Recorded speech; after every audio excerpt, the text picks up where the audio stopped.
Kisah Nabi Zakaria alaihi salam. Kekuatan doa Nabi Zakaria alaihi salam.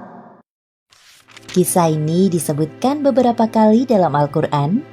Salah satunya dalam surat Maryam ayat 1 hingga 10. Diceritakan bahwa Nabi Zakaria dan istrinya telah lama menanti kehadiran seorang anak dalam pernikahan mereka. Sekian tahun berlalu, beliau berdoa dan belum dikabulkan oleh Allah. Meskipun begitu, Nabi Zakaria tidak berputus asa. Nabi Zakaria menikah dengan istrinya pada usia 30 tahun, sedangkan istrinya 20 tahun. Mereka berdua sangat mendambakan kehadiran seorang anak. Wahai istriku, semoga kita segera diberikan keturunan. Aku sangat mendambakan kehadiran seorang anak dalam kehidupan kita. Aku juga menginginkan hal yang sama, wahai suamiku. Kita harus berdoa dengan khusyuk agar Allah mengabulkan permintaan kita. Semoga Allah mengabulkan doa kita. Amin.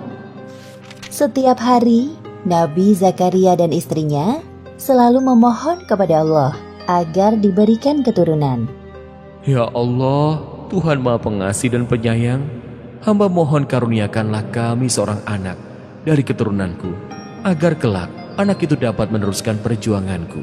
Sekian tahun menanti, belum ada tanda-tanda sang istri hamil.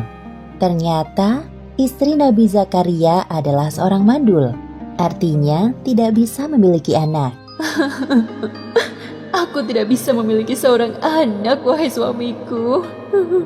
Sekarang usiaku mulai menua. Bersabarlah, wahai istriku. Kita harus tetap berdoa kepada Allah. Aku yakin Allah memiliki rencana yang lebih baik dari rencana kita. Iya, suamiku. Aku akan terus berdoa.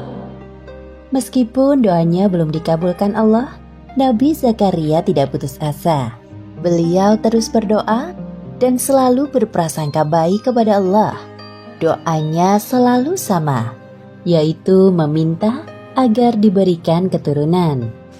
Tahun demi tahun berlalu sangat cepat. Nabi Zakaria dan istrinya menjalani kehidupan dengan penuh kesabaran dan keikhlasan. Meski tenaga untuk beraktivitas semakin menurun, tidak menyurutkan semangat beliau dalam berdakwah kepada kaumnya. Seperti yang disebutkan dalam Al-Quran, surat Maryam ayat 4.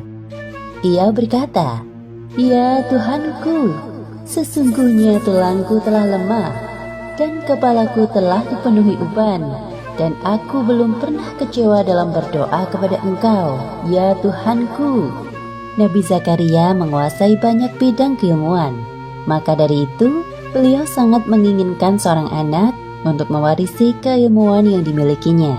Seperti yang disebutkan dalam Al-Quran, surat Maryam ayat 5 hingga 6. Dan sesungguhnya aku khawatir terhadap mawaliku sepeninggalku, sedang istriku adalah seorang yang mandul. Maka anugerahilah aku dari sisi Engkau, seorang putra yang akan mewarisi aku. Nabi Zakaria adalah paman dari Maryam. Istri Nabi Zakaria dan Ibunda Maryam adalah kakak beradik. Ibunda Maryam bernama Hannah, sedangkan ayahnya bernama Imron. Kisah keluarga Imron dijadikan sebagai salah satu nama surat dalam Al-Quran, yaitu surat Ali Imron.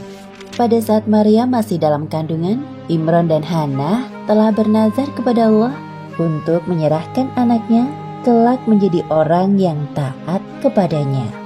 Namun, sang ayah yaitu Imron meninggal saat Maryam masih berada dalam kandungan ibunya. Setelah Maryam lahir dan dapat mulai berpikir, Hannah menyerahkan Maryam kecil dalam pengasuhan Nabi Zakaria. Pada suatu hari, Nabi Zakaria menemui Maryam remaja sedang duduk di mihrabnya. Beliau memperhatikan ada banyak makanan di dekat Maryam. Karena penasaran, Nabi Zakaria bertanya kepada Maryam, Wahai Maryam, dari mana kamu memperoleh makanan ini? Makanan itu dari sisi Allah. Sesungguhnya Allah memberi rejeki kepada siapa saja yang dikehendakinya tanpa hisab. Nabi Zakaria terkejut mendengar jawaban dari Maryam.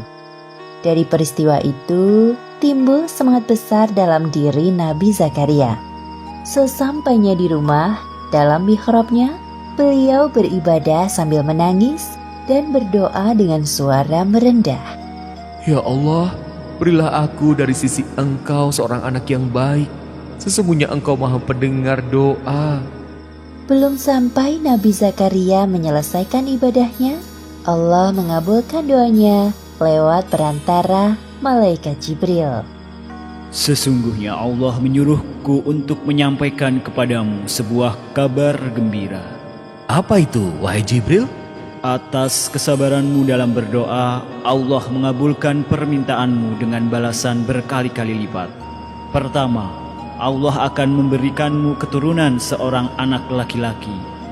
Kedua, Allah memberikan nama Yahya kepadanya, yang mana belum ada seorang pun yang memiliki nama serupa. Ketiga, kelak dia akan menjadi orang yang membenarkan kedatangan Isa alaihissalam. Keempat, dia seorang panutan. Kelima, dia tumbuh menjadi orang yang pandai menjaga diri dari zina. Keenam, Yahya dewasa akan menjadi seorang nabi sama sepertimu. Ya Allah, bagaimana mungkin aku bisa mendapatkan seorang anak, padahal aku sudah tua dan istriku seorang yang mandul. Demikianlah Allah berbuat apa yang Dia kehendakinya. Kalau begitu, beri aku sebuah tanda bahwa istriku telah mengandung. Allah berfirman, tandanya bagimu, kamu tidak dapat berkata-kata dengan manusia selama 3 hari kecuali dengan isyarat. Dan sebutlah nama Tuhanmu sebanyak-banyaknya, serta bertasbihlah di waktu petang dan pagi hari. Alhamdulillah wa syukurillah. Segala puji bagi Allah atas segala karunia yang Engkau berikan kepadaku, ya Allah. Kemudian beliau segera mengabarkan kepada istrinya. Wahai istriku, kita akan punya anak. Hah? Benarkah itu, wahai suamiku? Aku akan mengandung seorang anak. Iya benar, seorang anak laki-laki bernama Yahya. Allah telah mengabulkan doa kita selama berpuluh-puluh tahun. Alhamdulillahirabbil alamin. Terima kasih ya Allah. Seperti yang disebutkan dalam Al-Quran, Surat Al-Anbiya ayat 90. Maka kami memperkenankan doanya dan menganugerahkan kepadanya Yahya, dan kami jadikan istrinya dapat mengandung. Sesungguhnya mereka adalah orang-orang yang selalu bersegera dalam mengerjakan perbuatan-perbuatan baik, dan mereka berdoa kepada kami dengan harap dan cemas, dan mereka adalah orang-orang yang khusyuk kepada kami.